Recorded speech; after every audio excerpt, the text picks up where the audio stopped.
Glória a Deus, louvado seja o nome do Senhor.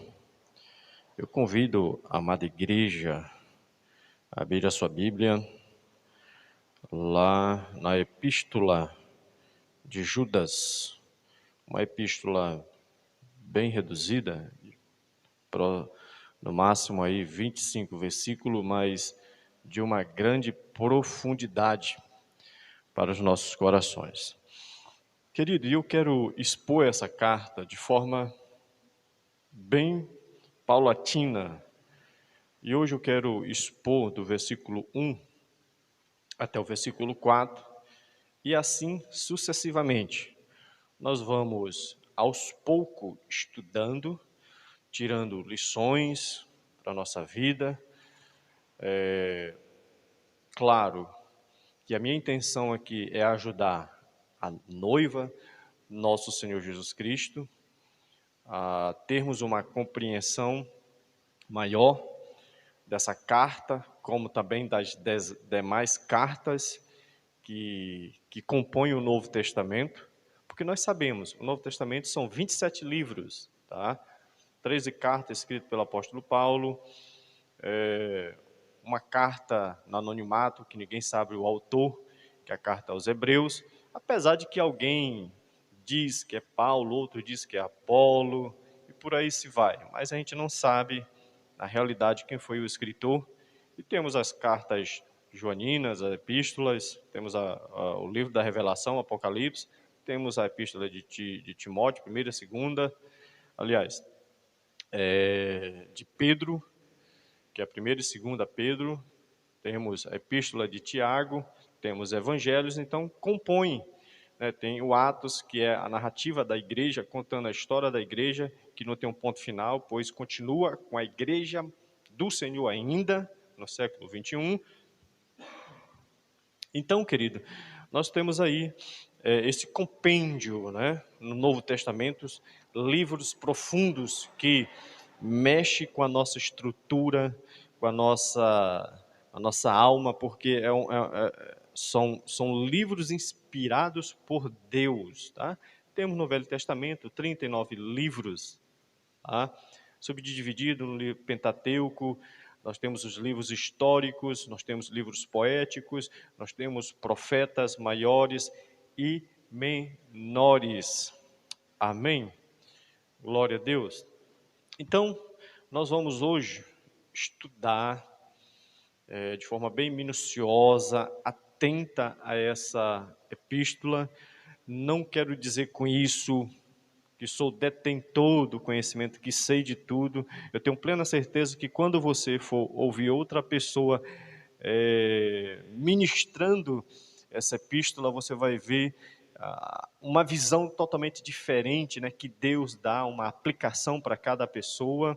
Porém, o princípio é o mesmo, não muda, porque é fundamentado no nosso Senhor Jesus Cristo. Porém, as aplicações, elas podem ser feitas de várias formas, claro, centrada no princípio fundamental, que é o nosso próprio Cristo Jesus. Amém?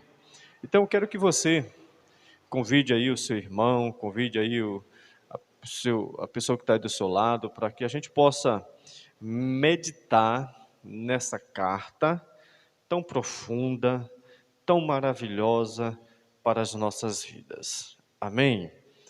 Então, de início eu já quero destacar, querido, mas antes disso, que o Espírito Santo nos conduza nessa ministração, que possa falar o nosso coração, tá?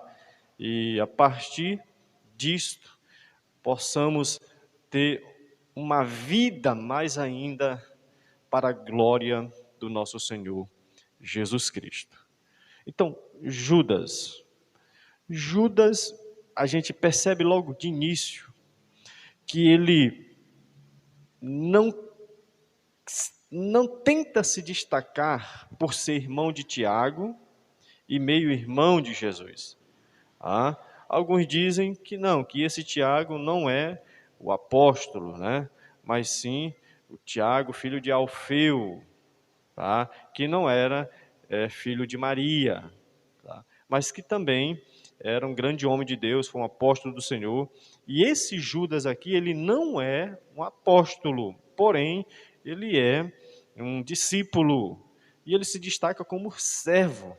Outra coisa interessante que a gente percebe é no nome Judas. O nome Judas quer dizer louvor, tá? Ou a gente pode expressar da melhor maneira, o melhor louvor prestado a Deus, tá? Mas hoje ninguém colocaria o nome do seu filho de Judas. Por quê? Porque é um nome muito pejorativo, que denota um traidor. E com certeza uma criança vai sofrer muito bullying, tá? Nessa fase do desenvolvimento, que pode causar vários traumas em uma criança. Então, não é aconselhável alguém botar o nome do seu filho com esse nome Judas, tá? Por causa disso, porque ele vai sofrer muitas críticas, muitos preconceitos. Então, para que isso não venha acontecer, é melhor procurar outro nome. Porém, o significado é um nome muito bonito, algo realmente fenomenal. Entretanto, eu aconselhava é não colocar. Então vamos lá. Judas. Perceba uma coisa interessante, querida. Ele se coloca aqui como servo no versículo 1. Ó. Judas, servo de Jesus Cristo, irmão de Tiago, aos chamados, amado de Deus Pai e guardado em Jesus Cristo. A misericórdia, a paz e o amor vos sejam multiplicadas. Aí ele vai seguindo ainda mais no versículo 3. Amados, quando empregava com toda diligência em escrever-vos acerca da nossa comum salvação, foi que me senti obrigado a corresponder-me convosco, exortando-vos a batalhar-lhes diligentemente pela fé que uma vez por todas foi entregue aos santos. Versículo 4 ele diz: pois certos indivíduos se introduziram com dissimulação, os quais desde muito foram antecipadamente pronunciados para esta condenação.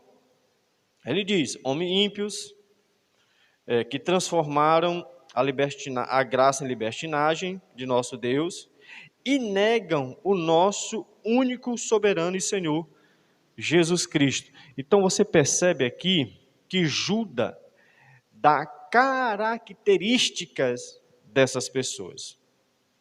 Entretanto, vamos voltar aqui para o versículo 1. Perceba que Judas diz assim, ó, Judas, servo de Jesus Cristo e irmão de Tiago. Primeiro ponto a ser destacado é quando ele diz assim, Judas, servo.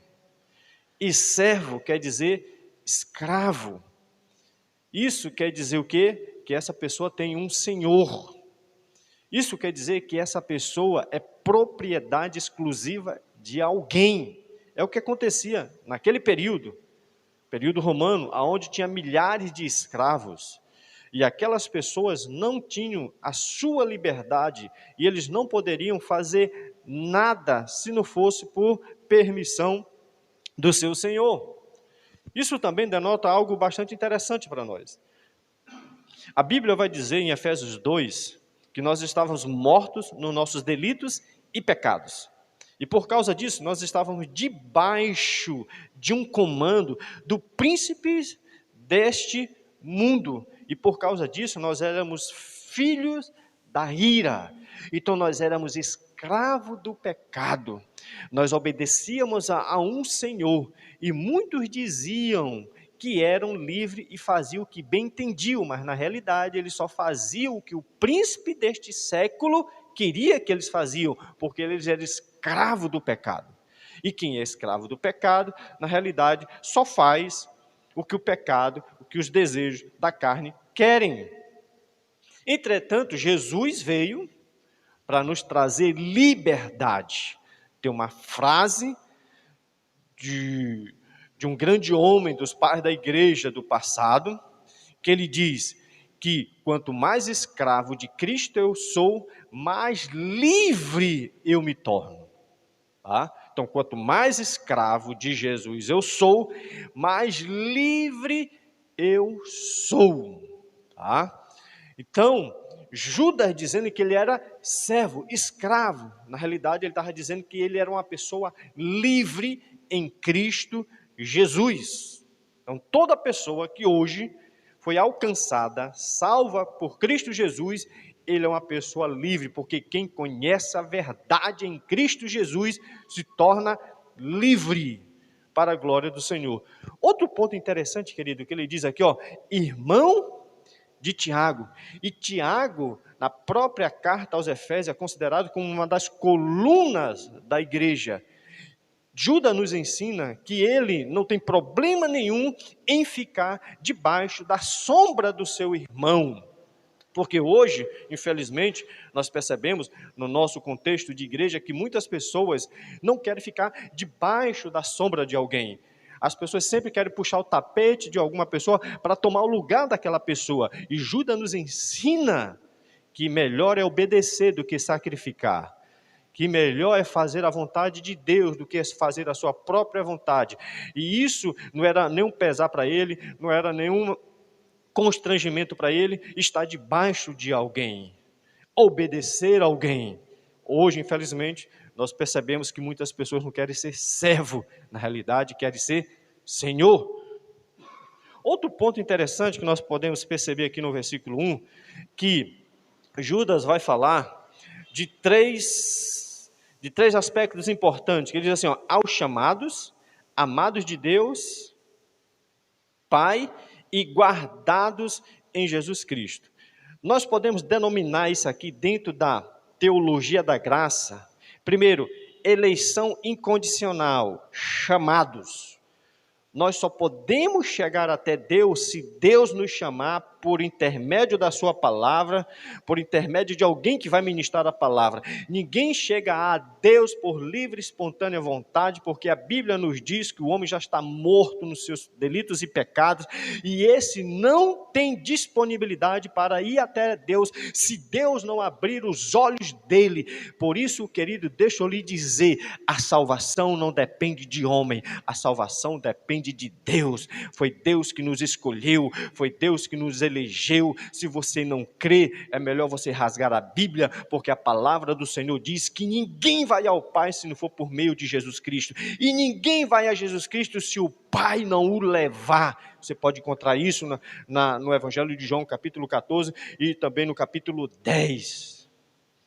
Então, nós somos chamados por Deus, e isso é eleição incondicional, não depende do homem. Você vê lá em Mateus 11, 28, vinde a mim, quer dizer, existe um convite, é Deus que convida, é Deus que chama. E outra coisa interessante, amados de Deus Pai, nós denominamos isso de chamado eficaz, tá? Que o chamado eficaz ele está bem aliançado, associado com a regeneração. Quando Deus regenera, Deus chama eficazmente para que o homem obedeça o seu chamado. E isso é que é maravilhoso. Não tem nada a ver conosco, não está centrado em nós, mas está centrado em Deus. E ele diz, guardados, isso nós chamamos também de perseverança dos santos. Não é o santo que vão perseverar e será salvo, mas é Deus que persevera para que ele chegue no final da caminhada. Não está em nós a força, mas está em Deus que coloca em nós, porque maior é o que está em nós do que o que está no mundo. Se Deus é por nós, quem será contra nós? Então os santos vão perseverar, porque Deus dará graça para ele chegar até o final. Então não se orgulhe achando que é você, é Deus, não tem nada a ver conosco. Outra coisa interessante, querido, que nós podemos perceber nessa carta, que Judas escreve não destinando para alguma igreja, não destinando para alguém, mas destinando para a igreja espiritual, a igreja universal do Senhor Jesus. Porque você percebe em outras cartas, está escrito assim, a carta aos Efésios, essa carta aos Gálatas, mas essa aqui é destinada aos irmãos que estão espalhados pelo mundo inteiro, dispersos, e daquela época que estavam sendo perseguidos pelo Império Romano, e essa carta foi escrita para motivar, para alegrar, para que eles continuassem firmes na caminhada. Outro ponto importante no versículo 2, é que Judas vai orar e dizer que Deus multiplique 3 fatores importantes para a vida de um cristão: a misericórdia, a paz e o amor. Então Judas diz: Senhor, multiplica isso na vida dos meus irmãos. Querido, quantas pessoas nós temos no nosso meio que às vezes não é misericordioso, que não tem compaixão. Em Mateus 14, quando Jesus está pregando para uma grande multidão, e ele se compadece daquela grande multidão, porque já estava 3 dias sem comer, e Jesus diz, olha para aquele discípulo: o que nós podemos fazer por essas pessoas? Os discípulos disseram: despede elas, manda elas procurar o que comer, porque não temos dinheiro suficiente para comprar comida. Olha para você ver o nível de misericórdia daquelas pessoas. Jesus disse para ela: olha, não se preocupem, o que nós temos aqui para dar? De repente aparece um menino lá com um cesto de pães e peixe, e diz: olha, nós só temos isso. Jesus então manda todo mundo sentar, e ali tinha mais de 5.000 homens, aproximadamente, com mulheres e crianças, passando de 15 e 20 mil pessoas. Jesus se compadece, Jesus vai dividir o pouco que tem com a multidão. Misericórdia significa isso, é eu dividir o pouco que tem para com quem não tem nada, com o miserável. Então isso é misericórdia. E ele também diz que deva aumentar a paz. O próprio Jesus falou para os discípulos: a minha paz eu vos dou, não como o mundo a dá, porque a paz do mundo ela é passageira, ela é circunstancial. A paz de Cristo independe das circunstâncias, independe dos momentos. Quem tem a paz de Cristo, mesmo num leito de enfermidade, mesmo em meio às guerras, turbulência, essa pessoa tem paz em Cristo, porque a sua confiança não está nele, não está em pessoas, mas está em Deus. E ele diz que deve aumentar o amor também, querido. O que é isso? Mateus 5, lá pelo versículo 45, vai dizer que Jesus nos ensina que nós devemos amar os nossos inimigos e orar por aqueles que nos perseguem. Então o amor não é um sentimento, é uma decisão. Eu decido amar quem me persegue, eu decido amar quem me odeia, eu decido amar quem quer me prejudicar. Isso é o amor de Deus, porque Jesus pregado na cruz do Calvário, Jesus amou aquelas pessoas que esbofetearam ele, perfuraram ele, traíram ele, e ele olha para aquela grande multidão e diz: Senhor, perdoa, porque ele não sabe o que faz. Isso é amor, tomar a decisão de amar quem está te traindo, ou quem está forjando a tua própria morte. Isso é amar. Então por isso que Judas pede: multiplica isso na vida dessas pessoas. E você percebe, querido, que Judas vai discorrendo sobre a salvação aqui. Ele vem falando sobre a salvação, tá? Para que Deus aumente isso na vida dessas pessoas. Mas quando ele chega aqui no versículo 3, perceba algo, que ele percebe algo estranho no cenário.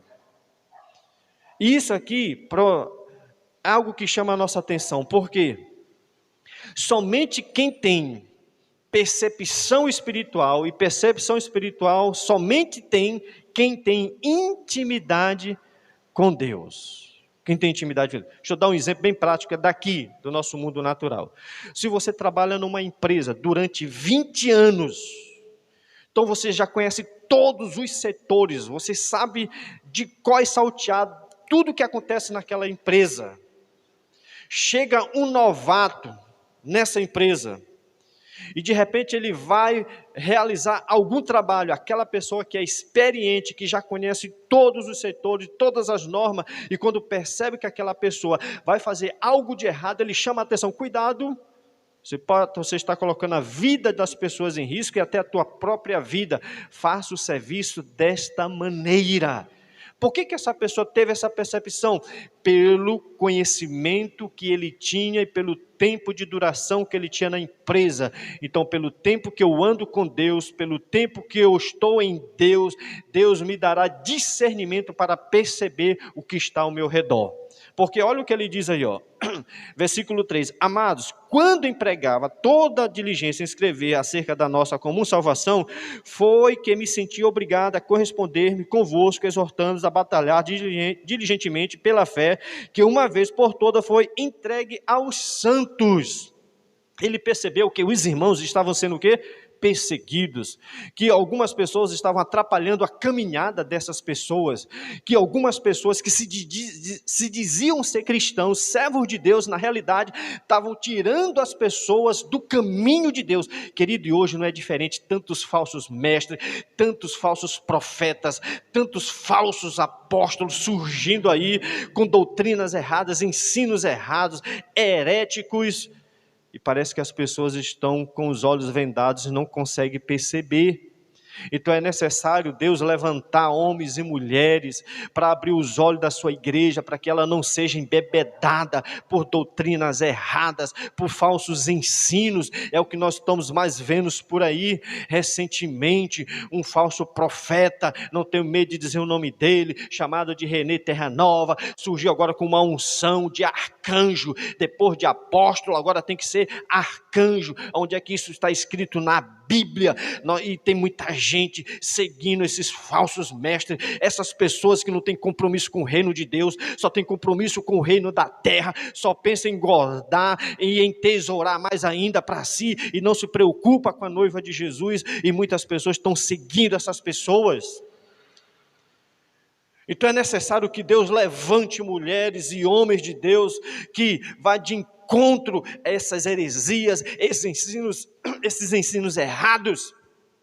Como é que pode nós nos calarmos diante de tanta baboseira, diante de tanta mentira, diante de tanta heresias, e esses homens se denominam homens de Deus?